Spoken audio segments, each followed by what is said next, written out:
৯ জন মানুষ বরফে ঢাকা একটি পাহাড়, আর এমন এক রহস্য যেটার উত্তর আজও কেউ জানে না। তারা ছিল অভিজ্ঞ হাইকার্স, তাদের কাছে খাবার ছিল, তাবু ছিল, ইকুইপমেন্ট ছিল, তবুও এক রাতে তারা আতঙ্কিত হয়ে নিজেদের তাবু ভেতর থেকে কেটে পালিয়ে যায়। কেউ খালি পায়ে বরফের মধ্যে দৌড়েছিল, কারো শরীরে ছিল ভয়ঙ্কর আঘাত, আর সবচেয়ে অদ্ভুত ব্যাপার, কিছু মৃতদেহে পাওয়া গিয়েছিল রেডিয়েশন।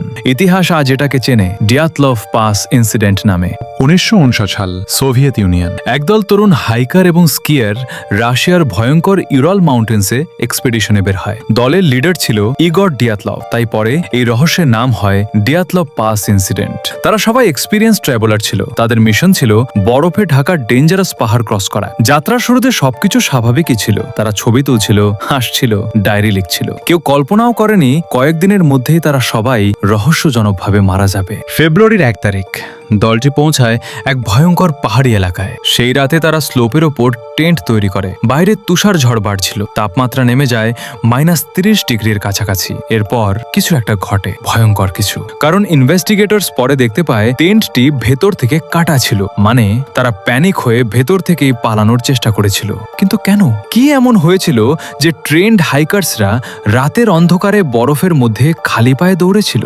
আজও সেটাই সবচেয়ে বড় মিস্ট্রি। কয়েক সপ্তাহ পরে সার্চ টিম তাদের ক্যাম্প খুঁজে পায়। প্রথমে তারা টেন্ট খুঁজে পায়, সব জিনিস ভেতরেই ছিল, জুতা, কাপড়, খাবার। কিন্তু মানুষগুলো ছিল বাইরে, বরফের মধ্যে। প্রথম ডেড বডিজ পাওয়া যায় টেন্ট থেকে কিছু দূরে। তাদের কারো গায়ে প্রায় কোনো কাপড় ছিল না। মনে হচ্ছিল তারা প্রচন্ড আতঙ্কে পালিয়েছিল। কিন্তু এরপর ইনভেস্টিগেটরস যা খুঁজে পায় তা আরো ভয়ঙ্কর। কিছু মৃতদেহের স্কাল ভাঙা ছিল, কারো চেস্ট ক্রাশড ছিল, একজনের টাং পর্যন্ত মিসিং ছিল। কিন্তু আশ্চর্যের ব্যাপার, বাইরে তেমন কোনো ভিজিবল উন্ড ছিল না। মনে হচ্ছিল ভেতর থেকে ম্যাসিভ ফোর্স আঘাত করেছে।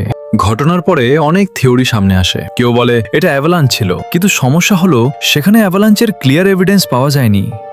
কেউ বলে Soviet military secret weapon test চালাচ্ছিল, কারণ কিছু বডিতে পাওয়া গিয়েছিল রেডিয়েশন। আবার কেউ বিশ্বাস করে তারা কোনো আননোন ক্রিচার বা প্যারানর্মাল কিছু দেখেছিল। আরেকটি থিওরি বলে ইনফ্রাসাউন্ড নামে স্ট্রেঞ্জ সাউন্ড মানুষের মধ্যে এক্সট্রিম প্যানিক তৈরি করতে পারে। কিন্তু আজও কোনো থিওরি পুরোপুরি এক্সপ্লেন করতে পারেনি কেন তারা টেন্ট কেটে পালিয়েছিল। যে পাহাড়ে ঘটনাটি ঘটেছিল, স্থানীয় মানসি ট্রাইব সেটিকে ডাকতো মাউন্টেন অফ ডেথ। শুনতেই ইরি লাগে।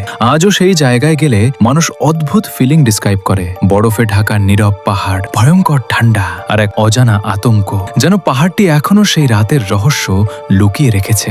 আজ প্রায় 60 বছরেরও বেশি সময় পেরিয়ে গেছে, তবুও ডিয়াতলভ পাস ইনসিডেন্ট এখনো আনসলভ। কি হয়েছিল সেই রাতে? Avalanche, secret military experiment, radiation, নাকি অন্য কিছু? হয়তো সত্যটা বরফে নিজেই চাপা পড়ে গেছে চিরতরে। কখনো কখনো ইতিহাসের সবচেয়ে ভয়ঙ্কর রহস্যগুলো কোনো উত্তর দেয় না, শুধু রেখে যায় ভয়, প্রশ্ন আর নীরবতা। ডিয়াতলভ পাস আজও পৃথিবীর সবচেয়ে রহস্যময় ঘটনাগুলোর একটি।